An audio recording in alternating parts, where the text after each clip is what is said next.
Hi, it's Doug and Beans here at Hammersmith Equestrian Center in East Ennis, Massachusetts on Cape Cod. Beans a little under the weather with a cold today, but she made it out to do the video. I'm very proud of her. So this is part 2 of trailer loading. This is Harley, the push button horse from previous videos, but he's not push button loading, okay? All I heard about Harley was all the horror stories of how hard he was to load. We tried to load him and had difficulty with him. Yep. So we're gonna post a little bit of that video also so you can see how difficult it was. Basically he just stopped, you know. So we worked with him for about a week, maybe 3-4 times. Yep. And now he loads pretty good. So we can show you that right away. Beans is gonna talk about it, but before we get going, I have a shout out to Cape Cod Equestrian Association. Is that what they're called? They changed their name from the Rough Riders. They're down in White's Path in Yarmouth. So they're Cape Cod Equestrian Association. They're having their annual open house October 14th, a Sunday. And we're gonna be setting up a booth there. So if you wanna come by and meet Beans and I, we'll be there. And maybe we'll bring Harley, since you're such a good trailer loader. So we'll see if great organization. They do horse shows all summer long, real low-key operation. It's not for profit, you know, they're non-profit, so they're doing a really good job trying to keep kids interested in horses. So you can check them out. They have a Facebook page and everything, Cape Cod Equestrian Association. All right, so Beans, I'll turn it over to you. All right. And you can talk about trailer loading and what we need to do. Okay, so like we had talked about in our video last week, it's really important to make sure that your horse is paying attention to you before you even get them on the trailer. That way they're not paying attention to the trailer itself and they're focusing on you, because if the horse trusts you and is following you, they're going to trust that they're okay getting on the trailer and they're not going to pay that much attention to it. So with Harley, the first time we tried to get him on the trailer and we had difficulties, we realized it really wasn't a fear thing with him. You know, the whites of his eyes weren't showing. He wasn't trying to back off. He'd get his front 2 feet up there and he'd just stop.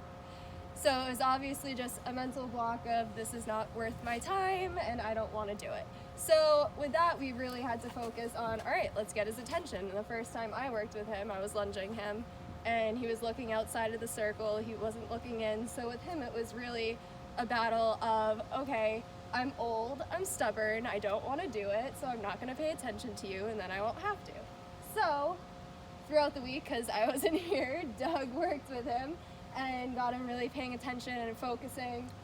So once you get your horse paying attention and focused on you, and you know, you might not have a week to do this, so you might have to focus on that one day, really work with the horse, get after it, really get it focused, and get that horse on the trailer. Don't make an event out of it, make a process out of it, like we said last week.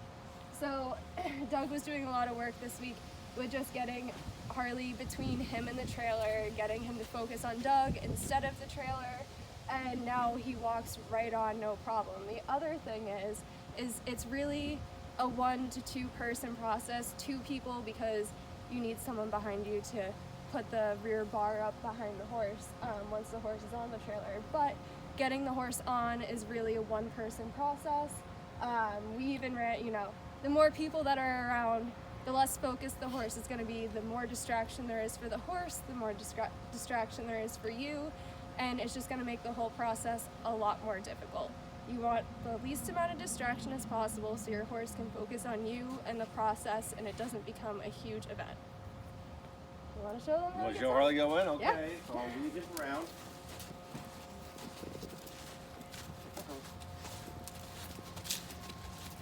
And we will post the video and you'll see him earlier in the week. It just was 2 front feet on, and I'm not going to go any further.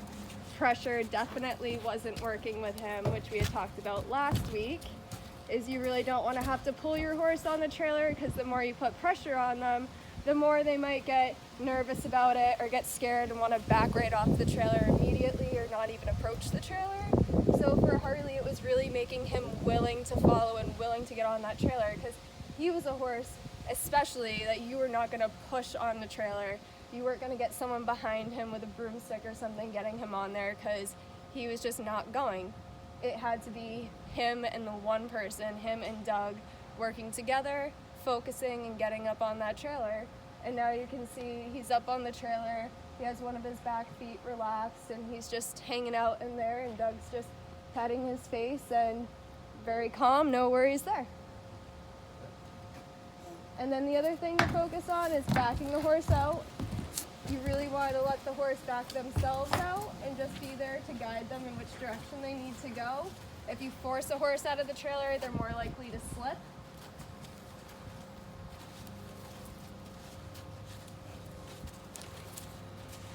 So just to emphasize also,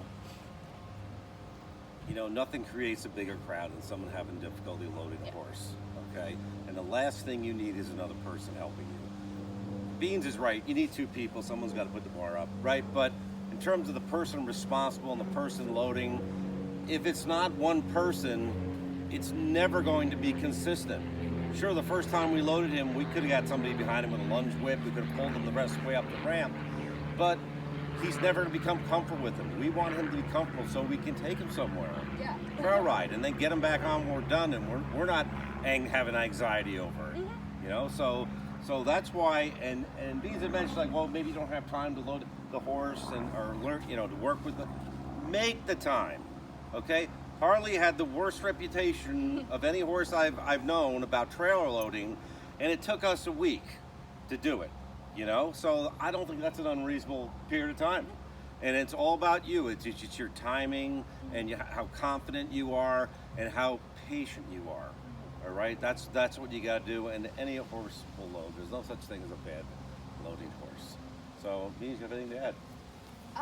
No, again, I think it's really just making it a really quiet process with just you and the horse, and make it as minimal as possible, minimal input, minimal pressure on the horse. You just really want it to be a calm, just like you're doing any typical groundwork, you're just adding the trailer into it. So that's how I think of it. So, okay, well, thanks for watching, and we'll see you guys next Saturday for another video. Thank you. Thank you.